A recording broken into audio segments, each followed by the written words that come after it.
con dos menciones, que son las menciones en patrimonio y la mención en historia regional y local, y desde el año pasado se sumó una mención en museología.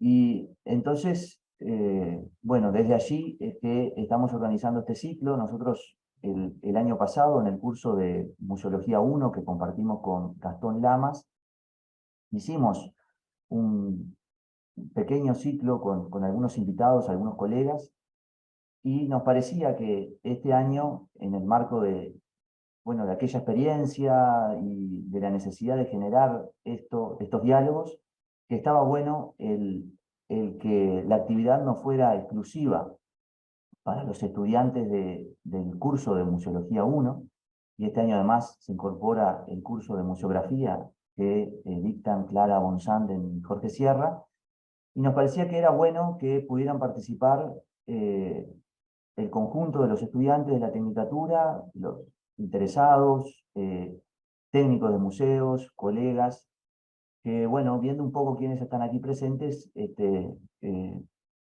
me parece que va por ahí el asunto. Así que a nosotros nos parecía, nos entusiasmaba la idea de generar esto, un ciclo de charlas sobre tres asuntos, tres temas que tienen que ver en el día de hoy con experiencias en conservación, con la participación de Soledad Abarca, a quien le agradecemos infinitamente por haber aceptado así, de forma entusiasta del principio, la actual directora de la Biblioteca Nacional de Chile. Y el próximo encuentro, en 15 días, con Leticia Pérez Castellanos, desde México, para hablar sobre experiencias desde la educación y la mediación en museos. Y el último encuentro, que va a ser a fines del mes, que va a ser con Pablo Tiago Roca, el director del Museo Figari, para compartir experiencias bueno, de gestión y de curaduría con el caso concreto del Museo Figari de aquí de Montevideo. Así que, bueno, nuevamente les agradecemos. Como vieron, esto se está grabando, es decir que nuestra idea después es poderlo divulgar. Y bueno, estamos muy agradecidos. La idea es que haya un momento de exposición, de presentación ahora con Soledad, y luego un espacio de intercambio, de preguntas, etcétera, que, bueno, Clara nos va a ayudar un poco a organizar ese espacio. Así que ahora le voy a dar la palabra a Clara Bonsanden para que entonces presente a Soledad y les cuente un poco la dinámica de hoy. Muchas gracias. Bueno, le damos la bienvenida nuevamente. Muchas gracias por unirse a esta propuesta de hoy. Antes de presentar a Soledad, que me da mucho gusto que haya aceptado esta invitación y comenzar este ciclo con una conversación con ella, queríamos aclararles para quienes preguntaron si era posible tener un certificado de haber asistido a esta charla, que lo vamos a elaborar especialmente para quienes lo soliciten, y para solicitarlo van a tener que colocar en el chat la palabra presente y su nombre completo, con apellido, y bueno, a partir de eso se van a elaborar los certificados que se les enviarán, porque tenemos los correos a partir de que ustedes se inscribieron para esta oportunidad. Quienes ya se inscribieron para esta charla, en principio nos van a quedar como interesados para la siguiente y la otra oportunidad. Les vamos a enviar un recordatorio con el link para unirse a estas otras dos charlas, y bueno, también abriremos a otros nuevos interesados que se vayan a sumar a las otras oportunidades, aunque no estén hoy. Y bueno, vamos a no demorar más este comienzo. Nuestra invitada de hoy, que está por hablarnos de experiencias de conservación preventiva desde Santiago de Chile, donde es una hora más temprano, es Soledad Abarca. Soledad Abarca fue recientemente nombrada directora de la Biblioteca Nacional de Chile. Es licenciada en Artes con mención en Conservación y Restauración de la Pontificia Universidad Católica de Chile y máster en Preservación de Fotografía y Manejo de Colecciones de la Ryerson University de Canadá. Soledad reemplaza a Pedro Pablo Segers, que era quien ocupaba el puesto de director en la biblioteca antes, y tiene más de 25 años de experiencia en el ámbito del patrimonio cultural. Ha participado en el desarrollo y ejecución de numerosos proyectos de preservación de fotografía patrimonial y de patrimonio documental, y ha publicado y coeditado 3 libros y numerosos artículos en Chile y en el extranjero sobre la temática. Asumió la jefatura del Archivo Fotográfico y Audiovisual en la Biblioteca Nacional de Chile en 2008 y desde ese cargo se ha ocupado de la creación e implementación de la política de colecciones. Ha gestionado adquisiciones, coordinado procesos técnicos de conservación, digitalización y catalogación en ese equipo para permitir el acceso público a las colecciones, así como diversos programas de difusión a través de talleres, exposiciones y publicaciones en distintos lugares. Formó parte del Comité Bicentenario de la Biblioteca Nacional, en cuyo marco fue coordinadora de la primera y segunda conferencia de Bibliotecas Nacionales Digitales, también del proyecto Plan Maestro de la Biblioteca Nacional y otras actividades de celebración de los 200 años de esta institución. Se destaca su participación en el Comité de Preservación de la IFLA y en el Comité Nacional Memoria del Mundo de la UNESCO, del que es consejera. Además, desde 2021 es miembro del Subcomité del Registro Internacional de MOU UNESCO. En su trayectoria se encuentra también el haber sido jefa del Archivo de Literatura Oral y Tradiciones Populares de la Biblioteca, conservadora de la colección fotográfica del Fondo Bibliográfico Patrimonial José Toribio Medina y coordinadora de proyectos del Centro Nacional de Patrimonio Fotográfico. Bueno, bienvenida Soledad, te damos la palabra.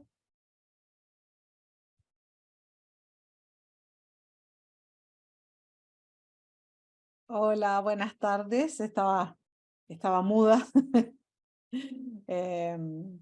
Quería, bueno, saludarlos, saludarlas a todos los que están. Me encanta, hay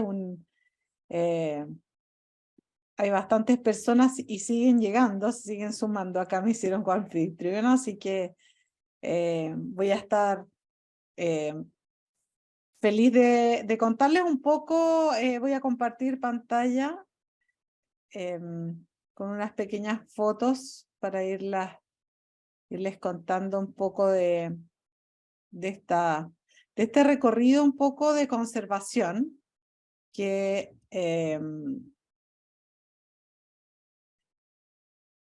tal vez no es necesariamente un recorrido tan particular, o sea, tan regular para una conservadora, porque yo comencé, como ven ahí en la foto, en conservación de arqueología cuando estaba en la escuela. Bueno, pero antes de partir igual quería agradecer esta invitación. A lo mejor alguno me habrá visto por ahí en Montevideo. Yo soy muy... yo siempre digo que nací en el país equivocado en realidad, porque me gusta mucho Uruguay. Hasta hace poquito anduve en el Festival de Fotografía de San José y siempre es una maravilla estar allá. Así es que, bueno, y también comentar que a lo largo de los años hemos ido teniendo con Clara, Andrés y bueno, mucha gente relacionada con los archivos fotográficos, hemos ido teniendo una relación colaborativa, internacional, interdisciplinaria, que ha sido muy hermosa y la verdad es que por lo mismo me alegro y me sumé inmediatamente a esta invitación. Esperemos que, bueno, sigan ocurriendo y que, bueno, vayan complementando todo lo que pueden aprender. Un poco yo les voy a hacer un pequeño recorrido de cómo, además, una conservadora como yo, que empecé, como les decía, muy jovencita, aquí en estas fotos, el año 1993,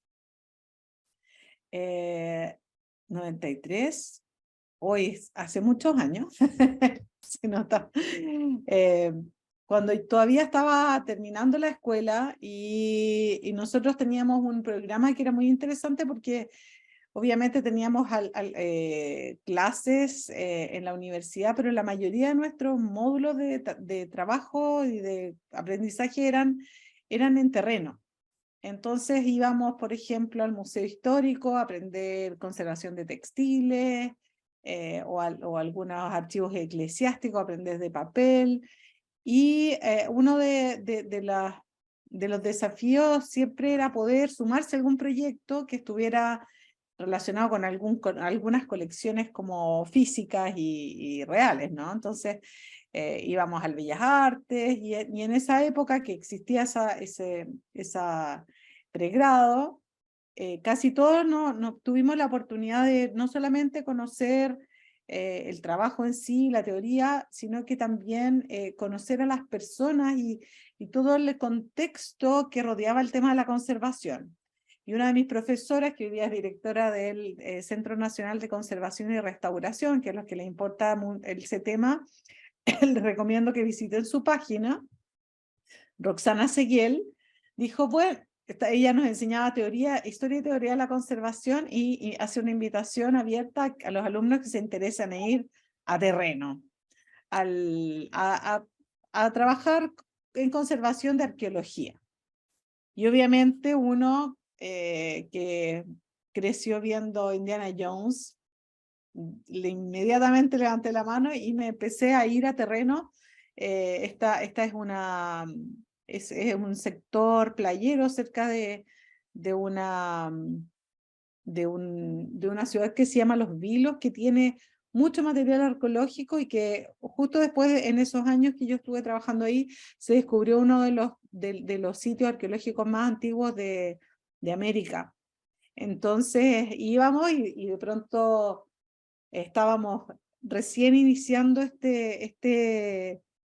esta como área de trabajo donde los arqueólogos antes no trabajaban con conservadores, entonces nosotros íbamos y tratábamos de generar protocolos de trabajo para justamente apoyar todos los procesos de extracción de tal manera que luego cuando llegaran estos materiales a los museos, llegaran en buenas condiciones. No sé si aquí alguien trabaja en arqueología, pero cuando en arqueología, y entender qué es la arqueología, porque no es como llegar y hacer un hoyo y sacar cosas y meterla en una bolsa, sino que el contexto, el registro y todas las etapas del trabajo en la excavación tienen luego un correlato en los procesos de investigación. Por lo tanto, es muy importante conocer todo este contexto para poder saber cómo extraer los materiales y cómo llevarlos de la mejor manera al laboratorio, sin perder lo interesante y la información contextual que requiere después el arqueólogo para hacer sus investigaciones.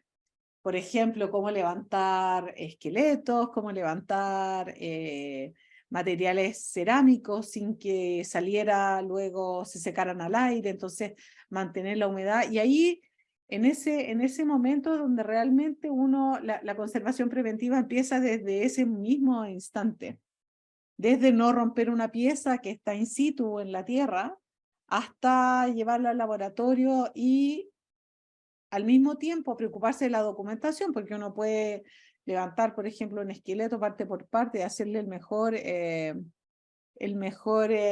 contenedor posible, pero si no tiene una etiqueta donde dice dónde estaba, en qué parte, y no tiene el registro fotográfico, en realidad esa pieza no sirve para nada. Entonces, por eso puse esta foto, aparte que es una ternura, esa como disfraz de arqueóloga que nunca era muy chistoso. Y bueno, ahí estoy con mi amigo Ismael Martínez, que también estudiaba conservación y que luego después estudió arqueología y hoy día hace unas cosas increíbles, impresiones 3D y ha viajado por todo el mundo y él se dedicó mucho a estudiar el tema de la arqueología de la Patagonia. Y fuimos creciendo así, entendiendo desde el mismo contexto disciplinar donde nos estábamos incorporando en adelante. Y fue maravilloso. Bueno, también fue difícil porque a los arqueólogos, por supuesto, odiaron que llegaran los conservadores a irrumpir su mundo, ¿no?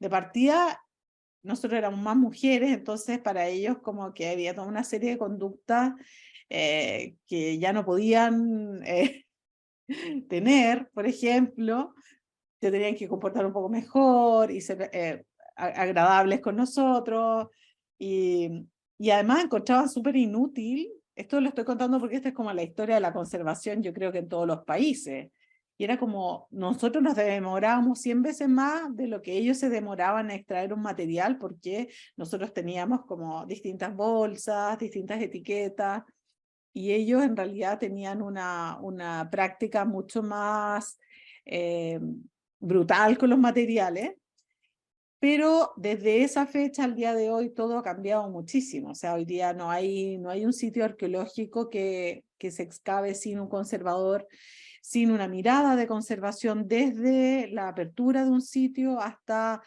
el cierre. Cuando uno termina de excavar, hay toda una serie de elementos, porque también el sitio es parte del patrimonio arqueológico. Entonces, aunque no se vea, un buen cierre preserva una cantidad de información histórica y que va a quedar, digamos, registrada.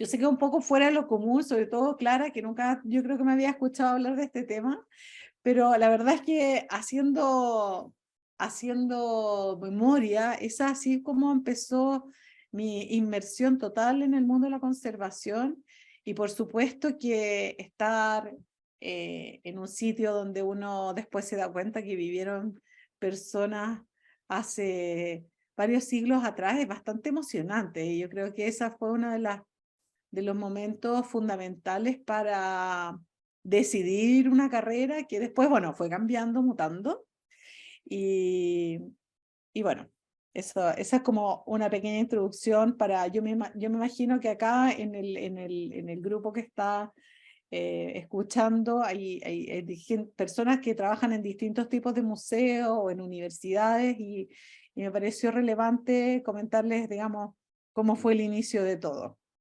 Efectivamente partió con Indiana Jones y los dinosaurios, como en el caso de muchos. Luego, unos poquitos años después que de esa primera foto, yo diría un par de años después, en otro curso de la universidad, tomé un electivo de conservación de audiovisual, de películas, y yo dije, ya, esto me quiero dedicar a restaurar las películas.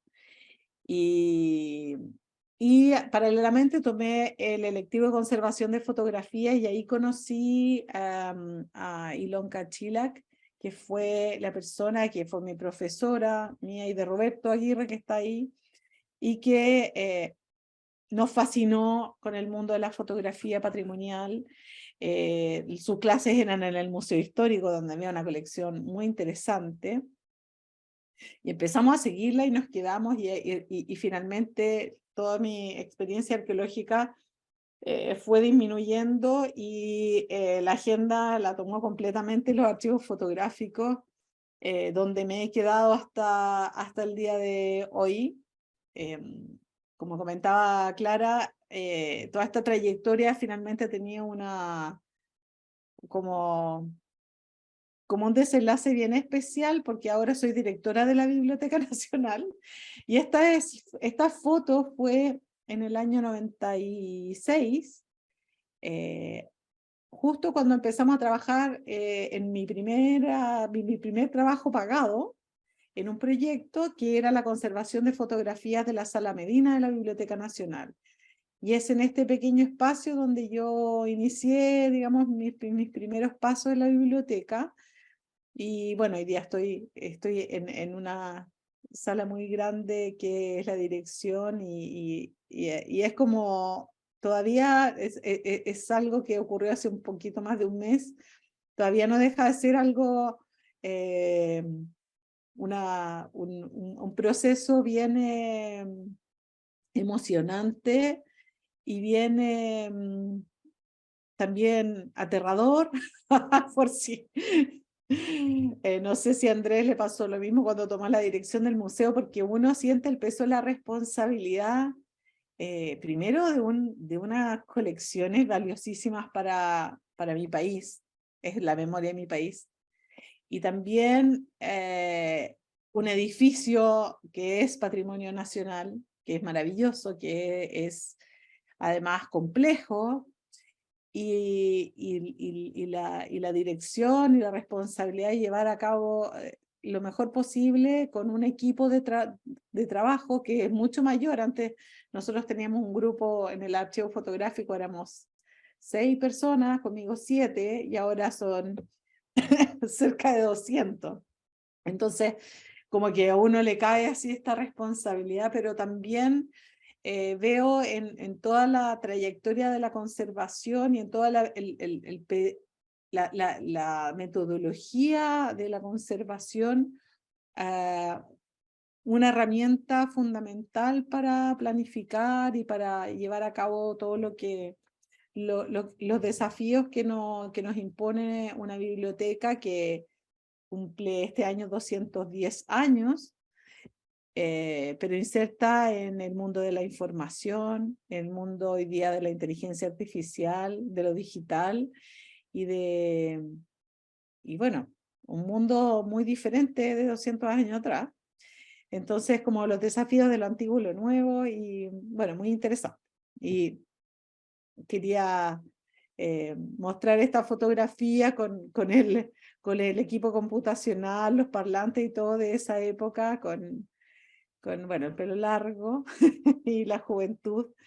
Pero ya desde esa época, con todo el espíritu, digamos, de la conservación preventiva, en la Biblioteca Nacional, lo primero que nos tocó hacer fue un diagnóstico, que es parte de la primera aproximación que uno como conservador puede tener con las colecciones, saber qué es lo que hay, caracterizar las colecciones, conocer un poco de la historia, la proveniencia. En el caso de la colección de la Sala Medina, la colección estaba encuadernada. Fue parte de un proyecto muy grande, porque el ejercicio bibliotecario, no sé cuántos son bibliotecarios acá en este grupo, pero las bibliotecas antiguas en general tendían a encuadernar todo. Entonces, cuando se empezó a trabajar en el proceso de valoración y conservación de la Sala Medina, se encontraban unos volúmenes muy gruesos que tenían entre medio cosidos mapas, planos, cartas, manuscritos y entre medio fotografías. Y ese material se empezó a desarmar porque en realidad había una problemática de conservación bastante grande, porque imagínense un mapa grande con una foto gruesa, más pequeña, y todo haciendo presión dentro de un mismo empaste o de una misma encuadernación. Entonces, al principio nosotros empezamos a recopilar todas las fotografías. Estas fotografías en su gran mayoría eran del siglo XIX, tarjetas de visita, habían varios álbumes bastante valiosos. Y además, bueno, reproducciones, entonces separar cuáles eran las reproducciones de las fotos del siglo XIX. Y también entendiendo el contexto de un coleccionista, este señor Medina que les comento, era un coleccionista bibliófilo que se recorrió toda América y parte importante del mundo, recopilando libros sobre la historia de América. Entonces, logró reunir una colección de más de 54.000 volúmenes, que tiene, bueno, de todos los formatos, digamos, de documentos que existen, muchos libros de incunables de 1450 más o menos en adelante. Entender que este espíritu, este hombre que era coleccionista, claro, juntaba cosas que tenían un criterio, y bueno, nosotros tratando de entender cómo las podíamos conservar de la mejor forma sin perder los contextos entre los materiales, etcétera, etcétera. A muy poco andar, si se fijan ya en el año 95, 96, que es esta fotografía, nosotros nos empezamos a apoyar en el tema de la de la digitalización, porque nos dábamos cuenta de que todos estos materiales del siglo XIX, si los poníamos a disposición del público así en caja, la gente los iba a empezar a tomar y los iba a manipular demasiado, por lo tanto no nos convenía disponibilizar los originales. Entonces seguimos un modelo que había establecido el Museo Histórico Nacional, que antes de que existiera la digitalización, ellos fotocopiaban las fotos, la ponían boca abajo en una fotocopiadora, en una hoja que tenía unos campos de una ficha de descripción básica. Entonces ellos tenían unos archivadores grandes en la biblioteca del museo donde uno podía ver las fotos, pero fotocopiadas. Nosotros ya hicimos un upgrade o una mejora a ese sistema. Empezamos a usar la digitalización y como se ve en la imagen, también ideamos una forma de acceso alternativa como parte de la estrategia de conservación preventiva. ¿Ya? Esto es muy importante porque la conservación preventiva a veces se ve como algo aislado del resto de las operaciones de una colección, pero en realidad están muy ligadas. O sea, en una biblioteca donde la premisa es que las colecciones tienen que ser accedidas, es muy importante que la conservación preventiva esté concatenada, digamos, con una estrategia de acceso que evite la manipulación de los originales, pero que a su vez permita poner las fotografías en catálogo, etc. En esos años usamos, bueno, fuimos evolucionando usamos varias herramientas.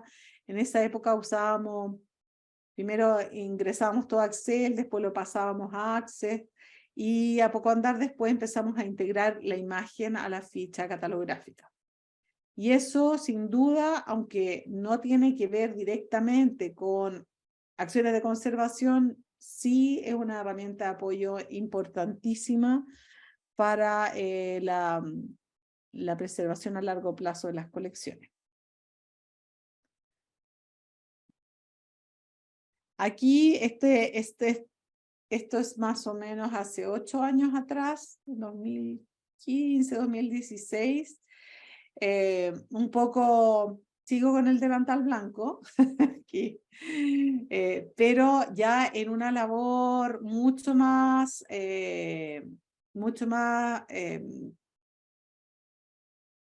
¿cómo se puede decir? Involucrada con colecciones de fotógrafos que han ido donando materiales a la Biblioteca Nacional. En este caso es un estudio de un japonés que se llama Kyutaro Tsunekawa, que después cambió su nombre a Tunekawa para hacerlo más fácil para Chile. Luego, como les decía, en la primera foto, nuestra colección tenía más o menos como 5.000 fotografías, hoy día tiene más de 1 millón de fotografías en distintos soportes, y una colección muy importante y un proceso muy interesante de conservación preventiva fue el rescate de esta colección que les estoy mostrando. La colección Tunekawa es fundamental para entender como toda la práctica del estudio fotográfico en Latinoamérica y yo creo que en el mundo. Este inmigrante japonés llegó a Chile más o menos en 1919 y aprendió fotografía con otro fotógrafo japonés que vivía en Chile y que después se fue, le dejó su estudio, y él abrió su estudio el año 1922 y lo cerró el 2009. Entonces imagínense ustedes que por ahí pasó prácticamente un siglo de personas que se fotografiaban. Está todo lo que es el tema de la fotografía social, digamos, de retrato, el retrato estudio. Uno ve pasar distintas estéticas, distintas técnicas. Y una de las particularidades de este estudio es que trabajaba con placas de vidrio. Y trabajó con placas de vidrio mucho más extensamente que otros estudios fotográficos, porque ellos más o menos estuvieron hasta los años 70 usando placas de vidrio. Entonces es un material que estaba en el subterráneo del edificio donde estaba el estudio, en el centro de Santiago, y bueno, empezamos nosotros a a conversar sobre la posible donación, y a medida que fuimos teniendo la confianza del hijo del fotógrafo original, que también se llama Isaac Tsunekawa, don Isaac nos empezó a mostrar algunas cosas. Primero vendió un pequeño conjunto de fotografías al archivo, y con los años se fue entablando una amistad. Las primeras fotografías que compró la biblioteca se pusieron en el catálogo, se usaron en una exposición. Entonces esa confianza que les digo que se fue forjando y esa amistad que se fue entablando con él, dieron pie a esta donación. Aquí en estas imágenes se ven cómo tenía él organizada la fotografía.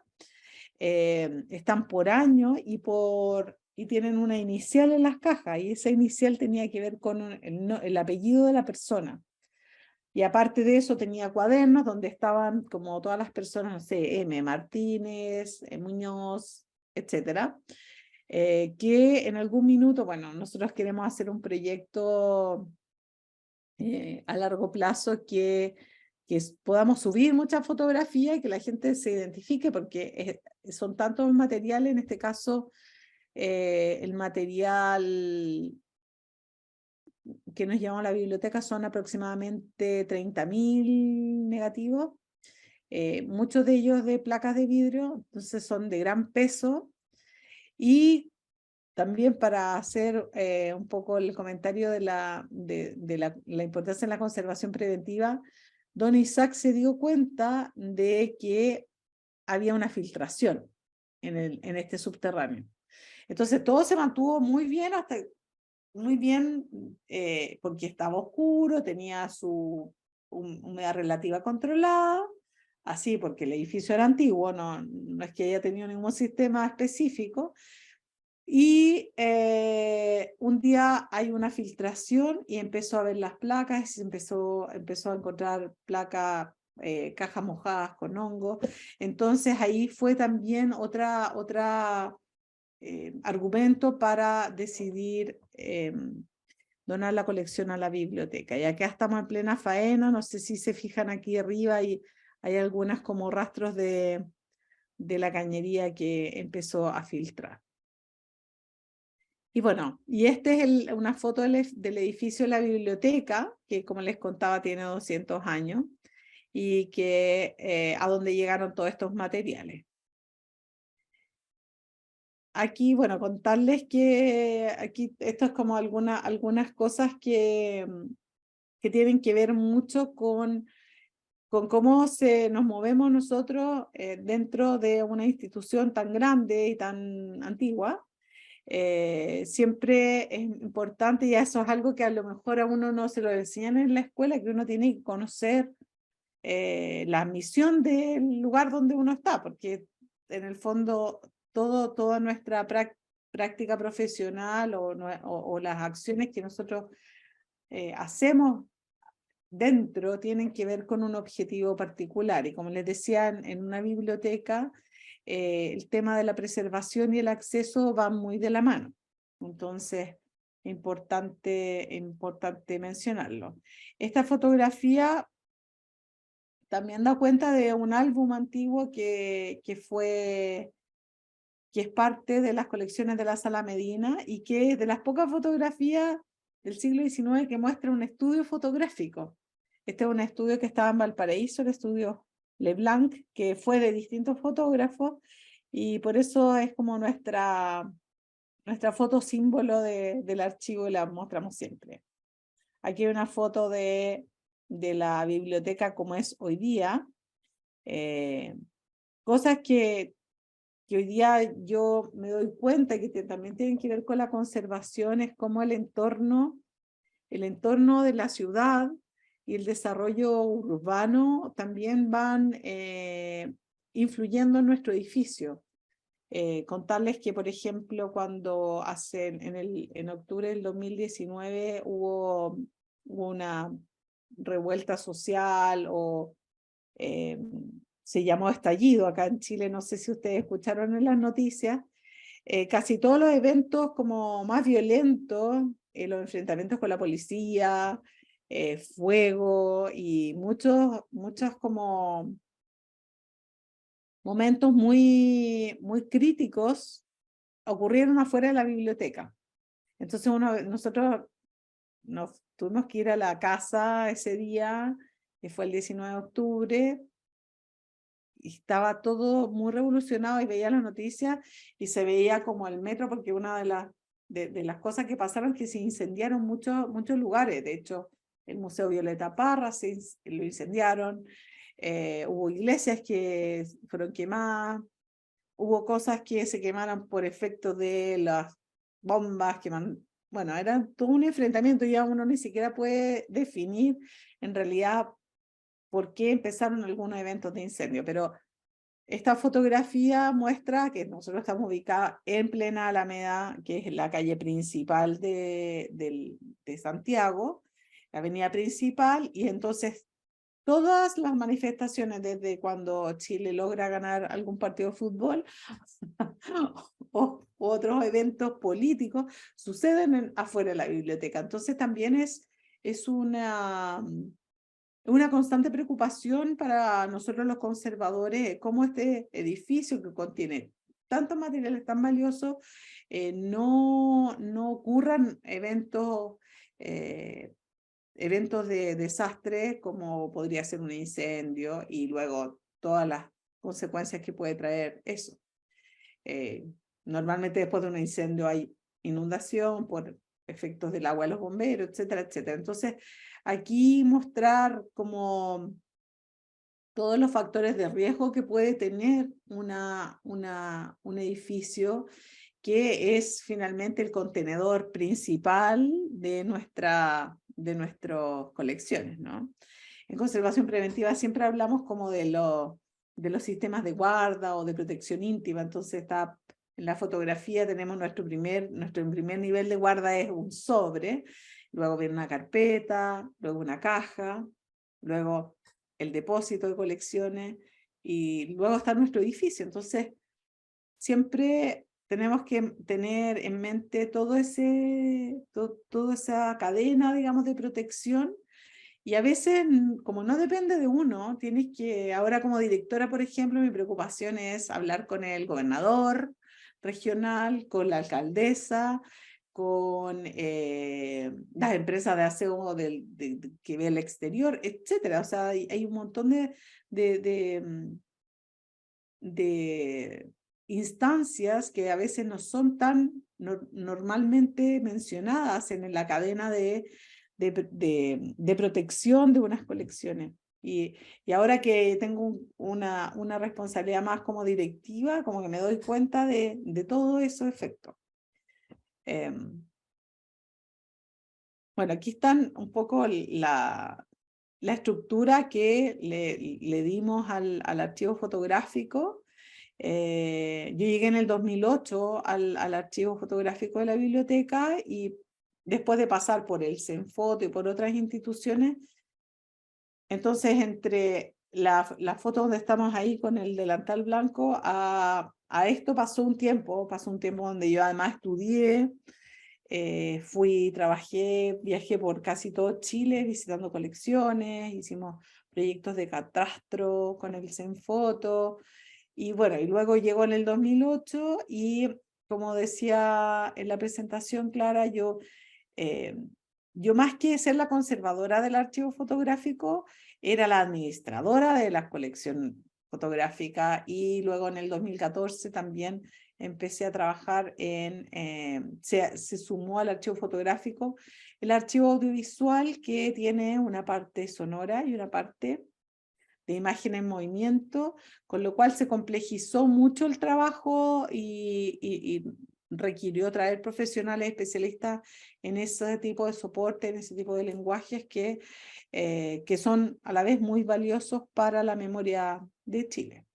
Ahora, ¿qué quiero decir con que yo era administradora de colecciones? Que sin duda siempre mi mirada de conservadora prima, pero fui integrando muchos otros aspectos que tienen que ver con las políticas de la institución, con el crecimiento, digamos, estratégico de la unidad, que como les decía, comenzó muy pequeña, después fue creciendo mucho más, y eso tuvo que ver con la administración, como con la creación de lazos con lo que les contaba con el señor Tunikawa, asimismo con fotógrafas y fotógrafos que todavía están vivos, que tienen grandes acervos y que finalmente muchos de ellos han ido a incrementar las colecciones. Eso está todo puesto y expresado en una política de colecciones que se creó en el 2008 y que fue muy relevante hacerla, entender que a pesar de que uno se forma en la conservación, que es como el laboratorio, el bisturí, los guantes blancos y el delantal, y todo esta como trabajo directo con los objetos, a poco andar yo me di cuenta de que la conservación tiene mucho que ver con la gestión, tiene mucho que ver con la relación con otras áreas de la institución, como el departamento de mantención. Mi mejor amigo es el jefe de mantención, el que lleva las licitaciones del personal de aseo, el coordinador del área de seguridad, etcétera, etcétera. Y a veces, como yo siempre lo cuento en clases y todo, que finalmente para mí como que el símbolo del restaurador, del conservador es como el bisturí, y la verdad es que para mí hoy día la gestión de colecciones tiene que ver más como con como con el lápiz, ¿ya? Yo siempre digo, cambié el bisturí por el lápiz. El lápiz significa todos los trabajos de gestión que uno tiene que realizar para poder gestionar la conservación a largo plazo de las colecciones. El lápiz significa que además vivimos en un contexto de pocos recursos en Latinoamérica en general, más aún en el área cultural, ¿no es cierto? Siempre cuando hay recortes, el área cultural es como la que más recibe, la que más resiente, y obviamente eso nos ha impulsado, sobre todo a la gente, a mi generación de conservadores, a tener una actitud, o sea, no sabemos de memoria todas las convocatorias de proyectos que hay, Ibermemoria, Iberarchivo, Iberbiblioteca, proyectos Plala, etcétera. O sea, nosotros en nuestra área de trabajo tenemos que ser creativos y ser muy serios para poder gestionar y atraer recursos a nuestras colecciones. Por lo tanto, también hay una parte muy importante que tiene que ver con la difusión. Entonces, hay siempre la conservación, que siempre dice que es como lo menos sexy de todas las instituciones, tiene que hacerse valer a través de estrategias de difusión. Y eso yo creo que en el caso del Museo Histórico también lo han entendido muy bien. O sea, puede estar meses trabajando en la limpieza de una colección, pero si no lo muestra tu comunidad no sabe lo que tú estás haciendo y no sabe lo que tú tienes, también hay una pérdida de valor. En cambio, si todos saben y todos se interesan por lo que tú haces, también generas valor y por lo tanto puedes gestionar de mejor forma la colección. Bueno, aquí están las colecciones, aquí algunas imágenes que tienen que ver con estudiar los materiales, con los distintos tipos de materiales, con lo mobiliario que tenemos especialmente para la conservación de fotografía. Siempre estudiar y ver cuáles son los estándares y cuáles, hoy día, por ejemplo, hay un tema que es ineludible cuando uno trabaja en el área cultural, que también tiene que ver con la sustentabilidad. Por ejemplo, yo cuando partí, nadie se cuestionaba, por ejemplo, traer materiales de Estados Unidos, de Japón. Hoy día uno dice, ¿cómo será la huella de carbono de todo eso, no? Entonces hay cosas que se han ido como moviendo un poco para también generar soluciones que estén más acordes no solamente a la escala económica y las posibilidades económicas que existen en cada país con la existencia de materiales, sino que también que sean soluciones que sean un poco más amigables con el medio ambiente. Hoy día, por ejemplo, en conservación preventiva se están prefiriendo todos los sistemas de control pasivo de la temperatura y la humedad relativa, usando estrategias de ventilación cruzada, etcétera, etcétera, más que poner sistemas de aire acondicionado que consumen mucha energía. Entonces, a lo que voy es que también en estos años me ha tocado ver y ir como adaptando la profesión y a los contextos no solamente institucionales, sino que las tendencias a nivel internacional. Aquí, esta se me había perdido. Aquí hay fotos del traslado de la colección de Tunecagua, que debieran haber estado un poco más atrás. Por ejemplo, todas esas placas que vieron y cajas que vieron en la hace como 3 diapositivas atrás, las tuvimos que poner en envases que fueron transitorios y después se llevaron a unos contenedores más de conservación. Aquí está el diagnóstico, se hizo un diagnóstico bien acabado sobre todo del material que estaba contaminado por el tema de la contaminación biológica que se generó por el agua que recibió la colección, y todos esos materiales se aislaron y se trabajaron en un proyecto aparte por Verónica Méndez, que también eso es un tema que no quisiera dejar de mencionar, que en Chile, si bien yo les contaba al principio que yo estudié en un programa de conservación de pregrado, ese programa desapareció y hoy día en Chile no hay formación de pregrado en conservación, que lo cual ha sido bastante complejo porque no hay muchas generaciones de recambio.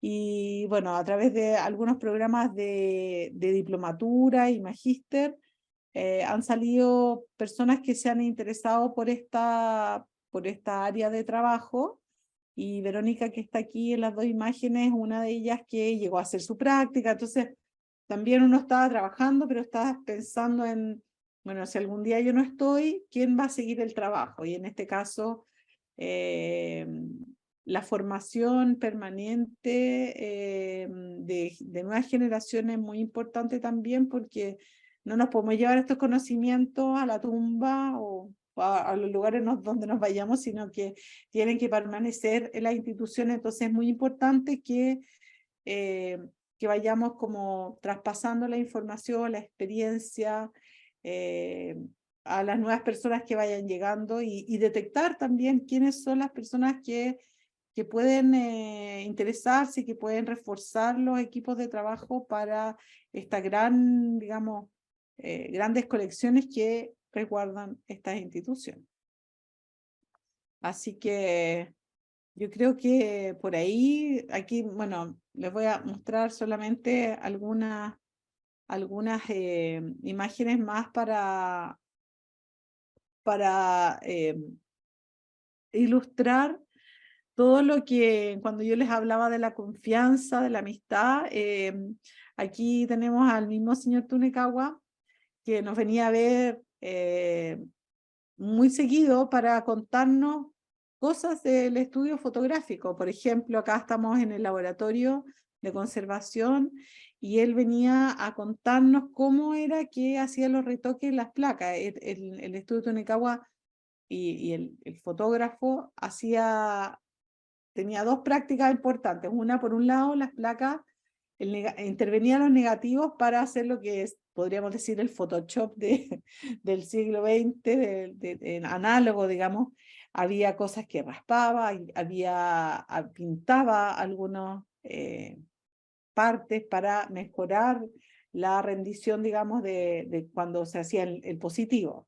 Entonces filtraba con unas pinturas rojas. Entonces él nos contaba todos esos detalles y también nos traía algunas herramientas que se usaban en estas prácticas. Entonces, ahí es súper importante que la conservadora, cuando estaba limpiando, no pasara a llevar ninguna de esas cosas porque son huellas muy fundamentales de la práctica fotográfica.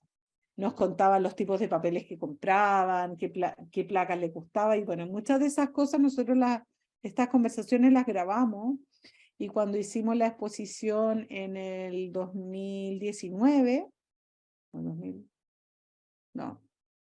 2019 hicimos una exposición para celebrar la llegada de Tunecahua a Chile, los 100 años de su llegada a Chile.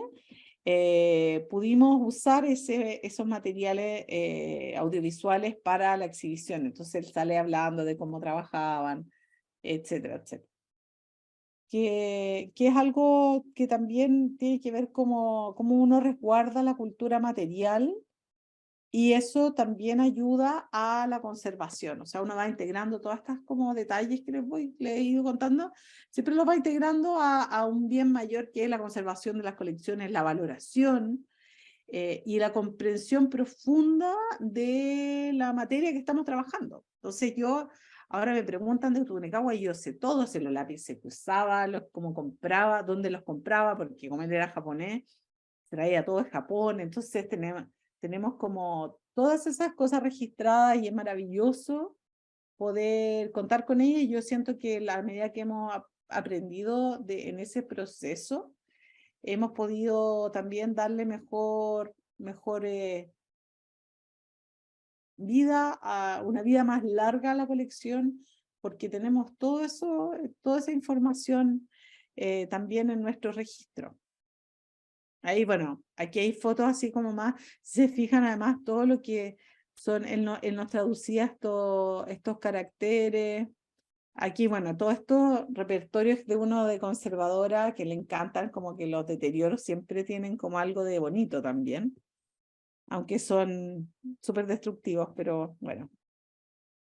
Y aquí, para terminar un poco, contarles que nosotros siempre hemos tenido esta como convencimiento de que sin difusión no hay una gestión de conservación posible. Hoy día el archivo fotográfico, la anterior era una página web que hicimos como muy antigua, que tenía como un look muy ochentero, y hoy día nuestras colecciones se acceden a través de la Biblioteca Nacional Digital. Y también, bueno, aquí está el archivo Tunecahua que les mostraba antes, y bueno, muchos otros. Y también Memoria Chilena, que es un sitio web que este año cumple 20 años. Estamos llegando a la mayoría de edad. Bueno, antes la mayoría de edad acá en Chile era 21, ahora creo que son 18.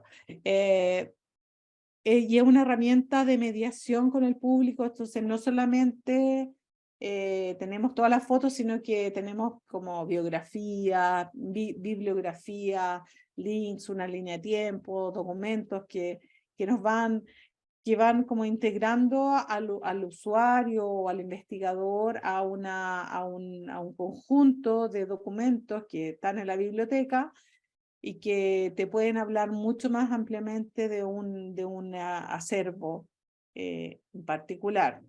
Aquí, este es de Carlos Dorleac, pero por ejemplo Tunecahua también tiene su minisitio en memoria chilena, etc. Así que bueno, con ese fotografía de Magallanes a Valparaíso, les doy las gracias por haberme escuchado. Espero como que haber resumido un poco y haber tocado algunos temas que yo creo que les pueden ser interesantes para su estudio y para el futuro. Muchas gracias. Ahí está mi email por si acaso. Muy bonita. Muchas gracias, Soledad. En principio, los invitamos a compartir por el chat algunas preguntas que se les ocurra para hacer a Soledad. Mientras tanto, voy pasándole algunas que me hicieron llegar para bueno, y comenzar este pequeño intercambio para terminar la jornada de hoy. En principio, nos pedían preguntarte ¿Qué tipo de estrategias y vínculos realizan en la biblioteca, en cualquiera de sus áreas, con las comunidades educativas de las diferentes franjas etarias, pensando en la primaria, preescolar, secundaria, nivel terciario, propuestas o proyectos que están relacionados con esto de la conservación?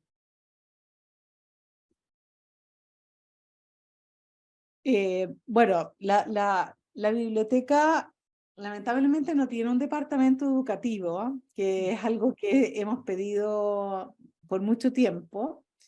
Nosotros, como es una biblioteca patrimonial, hacemos, bueno, tenemos distintas programaciones que tienen que ver con los distintos ciclos expositivos, por ejemplo, y hay actividades, en general, actividades para estudiantes de primaria y secundaria, pero en realidad no es una estrategia demasiado, como no tenemos departamento educativo, ha sido difícil de establecerla. Sin embargo, desde Memoria Chilena, que les contaba que cumple 20 años, hay un trabajo consistente con la infancia, con todo el tema educativo que se llama Chile para Niños. Entonces, en Chile para Niños sí hay alguien especialista en educación y se trabaja mediando las colecciones adaptadas a distintos tipos etarios, digamos, para acercar el patrimonio documental a las distintas infancias, a la adolescencia. Entonces, por ejemplo, de ahí se hacen, bueno, el sitio en sí tiene varios como módulos, cada mini sitio, por ejemplo, ya la fotografía, tiene distintos como bajadas, hay actividades que pueden bajar los profesores y de vez en cuando se generan visitas del equipo de Memoria Chilena a los distintos colegios. Entonces, si bien la biblioteca desde sus colecciones tradicionales, desde su estructura, digamos, más presencial, no tiene tanto, si bien hay ciclos de cine, hay ciclos, hay charlas, hay talleres permanentes, el trabajo más consistente en el área, digamos, de educativa está desde las colecciones digitales, que es Chile para Niños. Que creo que le van a cambiar, porque ahora estamos con el lenguaje inclusivo Chile para niñas y niños. Gracias. Bien, acá nos preguntan también, capaz que relacionado un poco con eso, ¿cómo surgió el proyecto Memoria Chilena? Memoria Chilena, bueno, se inspiró, primero la biblioteca yo creo que tenía como Chile, parte como un poco de la problemática, yo creo que tienen muchos países, pero como Chile además tiene esta como forma tan larga, todo está centralizado en Santiago y además entre Punta Arenas o Arica, que son las regiones más australes, hay como una barrera de acceso muy grande. Entonces siempre pensando en cómo expandir el tema del acceso e inspirándose en unas iniciativas que no sé si conocen, ¿no? American Memory y Gallica, que es de Francia, y Europeana, que es digamos, de los países europeos. Se empezó a trabajar en la estructura de Memoria Chilena, que se inauguró en octubre del año 2003. Entonces, primero se empezaron a pensar, se hizo una política de digitalización que tenía que ver con el valor de las colecciones, o sea, la valorización de las colecciones, la frecuencia de uso y la fragilidad, digamos, en términos de conservación. Entonces ahí se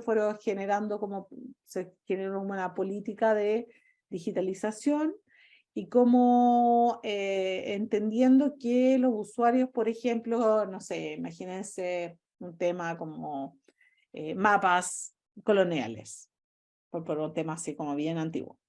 Entonces se dan cuenta que la gente pedía mucho los mapas coloniales y que ya estaban medio en riesgo porque los mapas son, igual que la fotografía y otros materiales, son más sensibles y son grandes, entonces la gente le sacaba fotos y se subía arriba a una silla, era como bien terrible esa parte.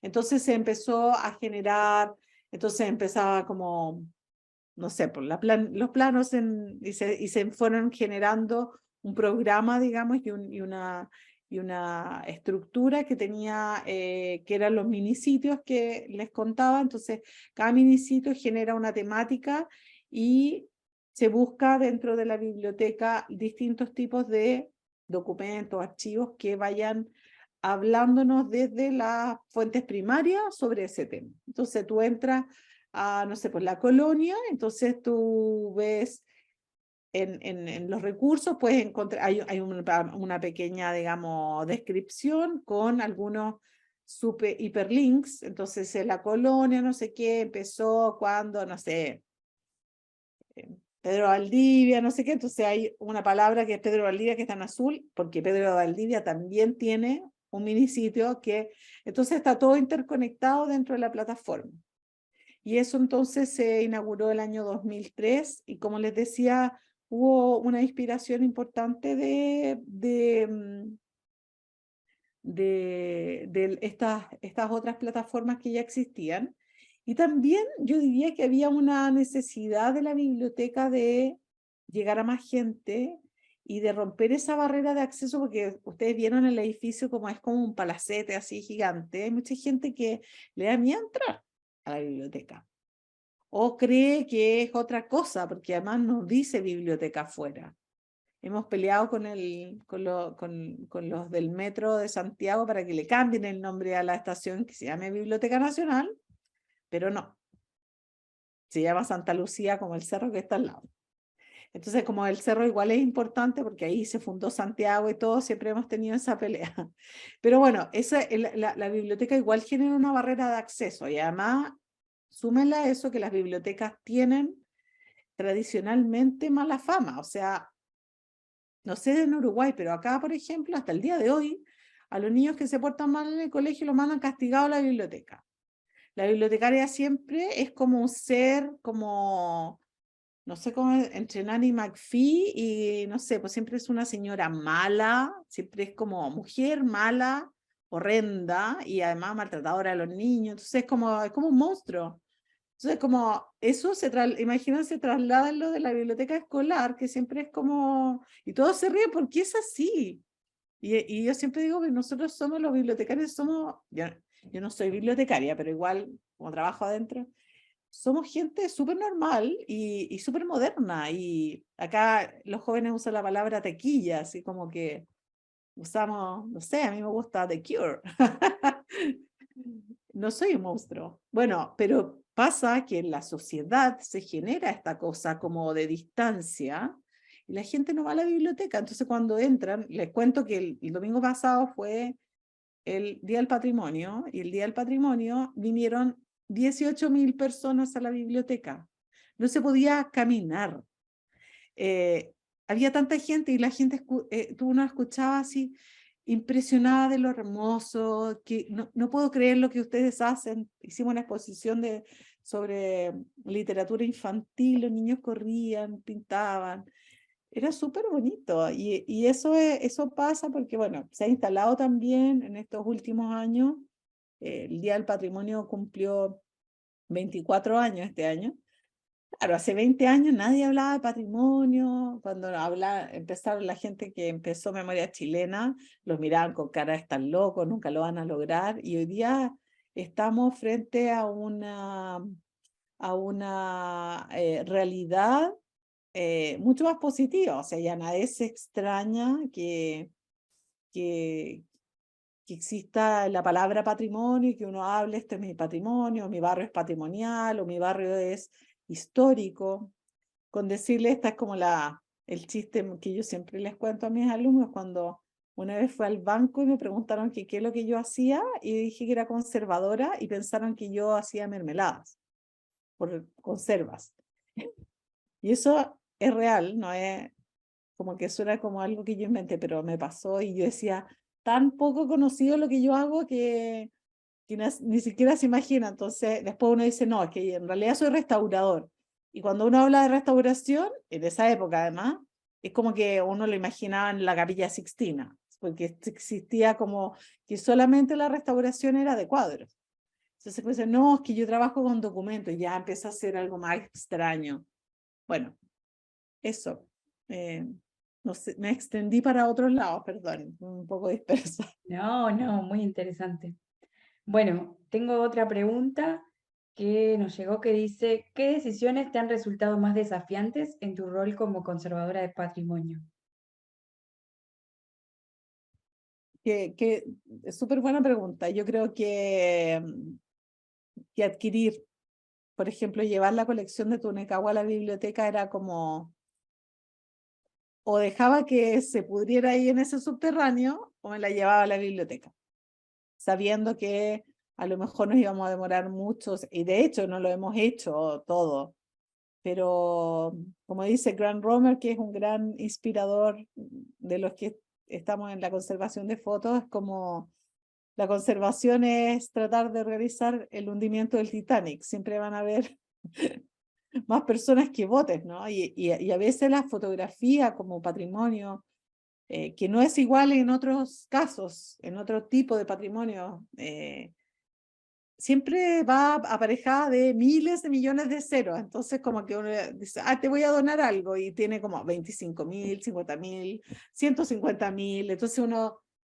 y a veces uno dice, no voy a ser capaz, pero tampoco en Chile hay otra institución, hay muy pocas instituciones que resguarden fotografía. Entonces uno igual a veces dice, lo estaré haciendo bien. Además nadie lo hizo antes, entonces no tiene a nadie que preguntarle. Esa yo creo que es una de las constantes preocupaciones y claro, porque yo además cumplía el doble rol de conservadora o de encargada de una sección como la fotografía. En cambio, no sé, el bibliotecario que recibe el depósito legal tiene una ley, no tiene ni siquiera que tomar una decisión. Los libros llegan todos los días a la biblioteca por el depósito legal. En cambio, cuando uno está en colecciones especiales, a veces tienes que ver si vas a comprar, si lo que vas a comprar tiene el valor adecuado, donde no hay un mercado, por ejemplo, y cuánto va a costar conservarlo. Y bueno, eso. Yo creo que la adquisición en este caso es para uno que no, normalmente en Estados Unidos un conservador nunca va a adquirir, pero es como que yo le estoy hablando de la realidad, de nuestra realidad. Y nuestra realidad es que muchas veces la persona que administra la colección también es el conservador y también es el que hace los posts de Instagram. Las hace todas.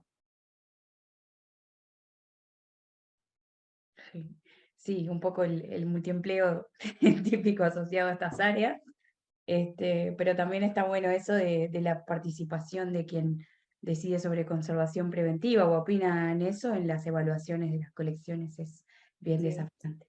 Bueno, Mira, tenemos ahora, una... ¿Mm?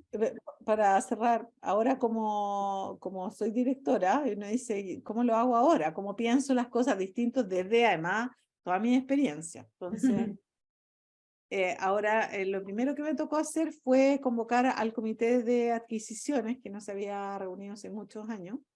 Entonces integré por primera vez a la conservadora de la biblioteca, que igual en la biblioteca hay una conservadora de papel, al comité de adquisición. Entonces todas las adquisiciones igual las ve ella, junto con los otros encargados.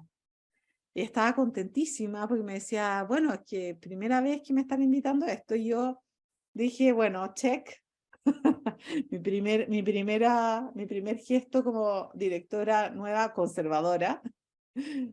Igual es loco, pero les quería comentar que una de las cosas más llamativas de cuando yo salí, yo estuve en un concurso público para tener este puesto.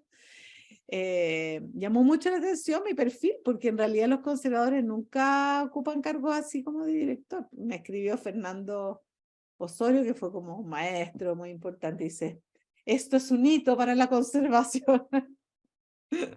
Así que sí. Bien significativo.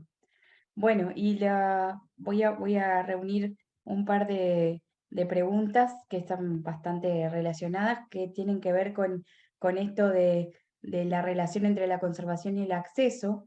Que pregunta, por ejemplo, Juan Ignacio, ¿qué piensas de este fenómeno del límite o la barrera que pone la conservación en la posibilidad de tocar o experimentar de cerca las fotografías o el patrimonio cuando hay que tomar algunas decisiones relacionadas a su conservación?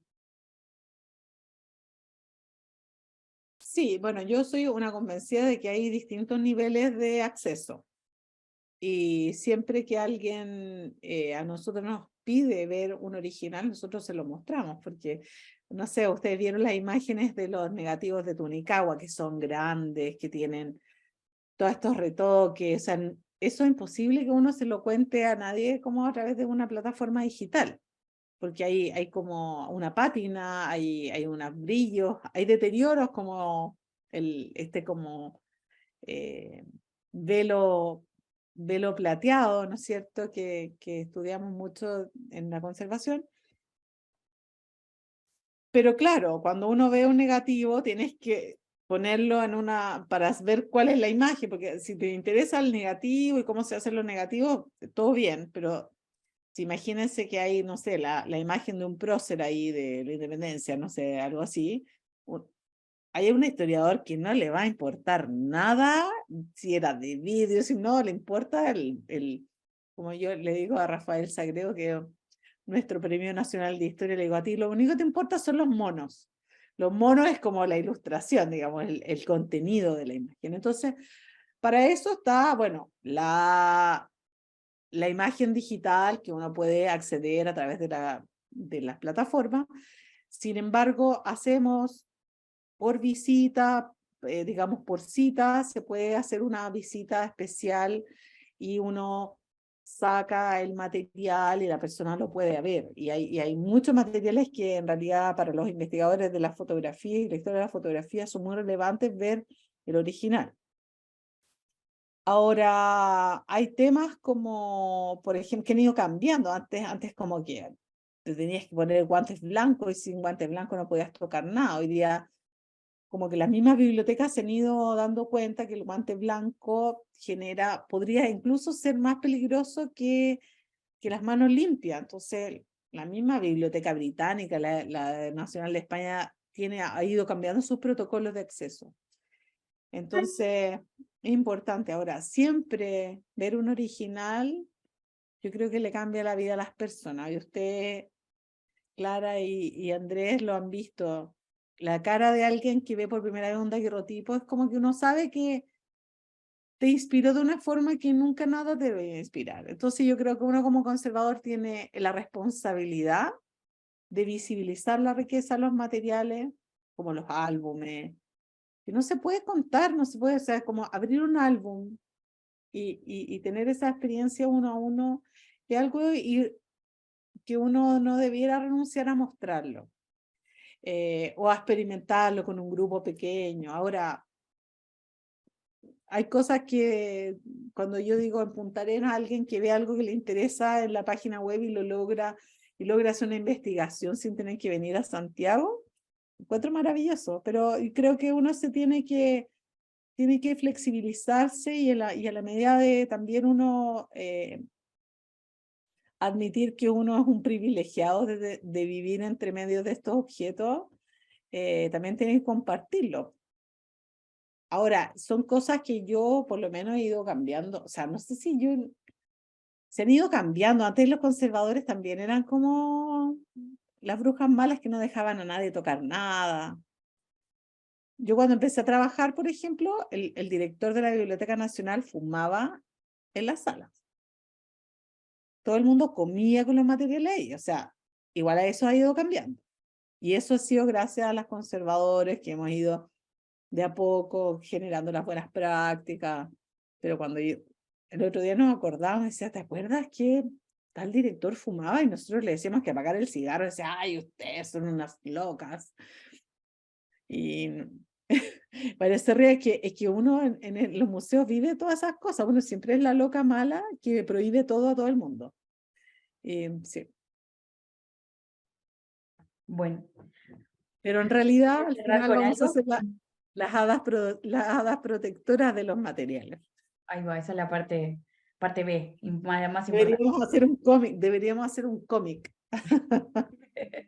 Los malos y los buenos. Bueno, muchas gracias Soledad por esta charla, por también contestar a las inquietudes. Te agradecemos mucho.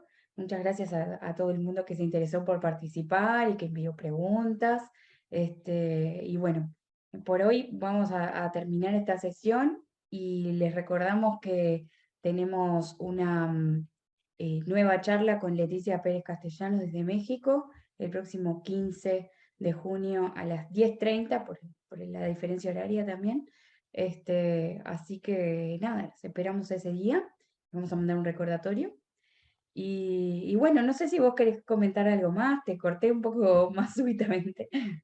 No, no, no. Yo solamente volver a agradecerles. Creo que cuando uno está estudiando agradece mucho que le cuenten cómo es la realidad de las instituciones, como no solamente como la parte así como, bueno, todo tiene que estar a 40 grados, y, no 40, 18, 20 grados y 40% de humedad relativa, que eso como que lo va a encontrar en cualquier libro. Creo que la experiencia que nos podemos compartir, sobre todo en países que somos similares, es relevante, es gratificante. Yo muchos los vi reírse porque seguro que han vivido cosas súper similares. Y esa es nuestra vida. Yo creo que igual compartir eso para mí siempre es una alegría. Y si a alguien que se imaginaba que la conservación era otra cosa, es como, bueno, no. Por lo menos acá en Latinoamérica, no. O a lo mejor sí, pues está cambiando, pero también creo que generar estas reflexiones, este intercambio me parece muy lindo. Para mí también, como lo dije al principio, Uruguay es un país que me encanta, han sido súper siempre cariñosísimos y generosísimos conmigo, también he aprendido mucho allá, entonces siempre devolver la mano a como que somos amigos, así que es lindo estar, aunque sea telemáticamente, un ratito con ustedes. Muchas gracias por Y esa si palabra. vienen a Chile, por favor, me tienen que ir a ver en la Ahí Biblioteca va. Nacional, piso, ahí preguntan por mí. Muy bien, todo el mundo cayendo mañana, mañana de visita. Le tomamos la palabra, le tomamos la palabra. Siempre tengo café, siempre tengo café. Fumo Bueno, sin fumar. Bueno, muchas gracias. Cerramos por hoy entonces.